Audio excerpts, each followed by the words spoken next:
du Père, du Fils et du Saint-Esprit, un seul Dieu, Amen. Très chers spectateurs, j'aimerais vous parler aujourd'hui d'un sujet qui concerne les jeunes. Comment parler aux jeunes? Nous abordons aujourd'hui la dimension biblique. Il est nécessaire de parler aux jeunes des vérités bibliques qui ont l'influence la plus profonde sur leur vie. En effet, l'Évangile et la bonne nouvelle et le service de la parole dans l'Église est important pour deux raisons.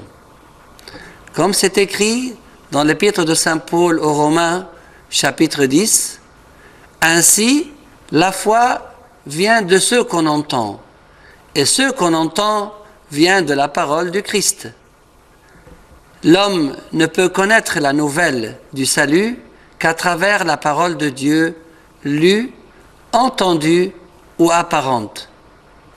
Et comme le dit l'apôtre Paul dans son épître aux Romains chapitre 10, comment donc invoqueront-ils celui en qui ils n'ont pas cru?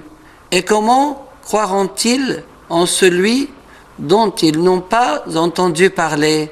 Et comment en entendront-ils parler s'il n'y a personne qui prêche?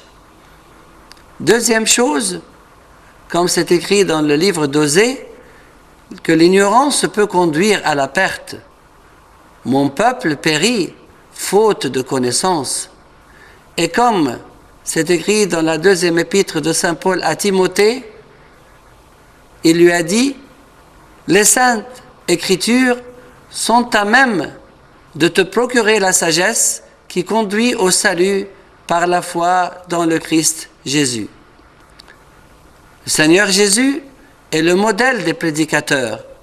Il leur a bien dit, allons ailleurs, dans les bourgades voisines, afin que j'y prêche aussi, car c'est pour cela que je suis sorti. Et il a dit de la parole qu'elle est esprit et vie. Et Saint Pierre lui a dit, Seigneur, à qui irions-nous? Tu as les paroles de la vie éternelle.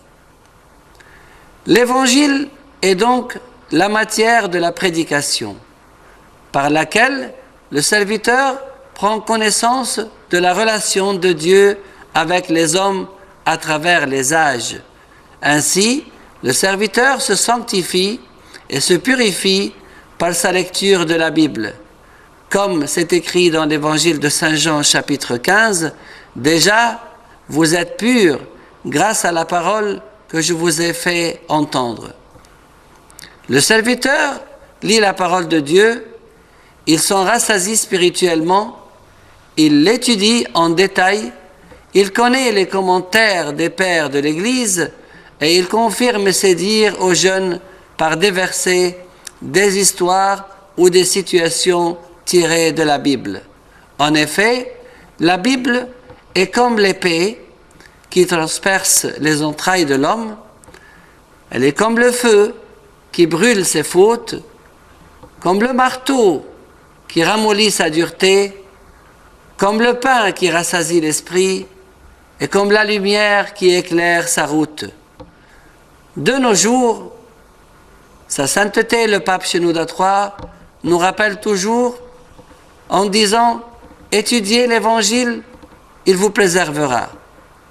Il est l'exemple de l'érudit en la parole de Dieu. Il connaît par cœur des centaines de versets avec leurs références.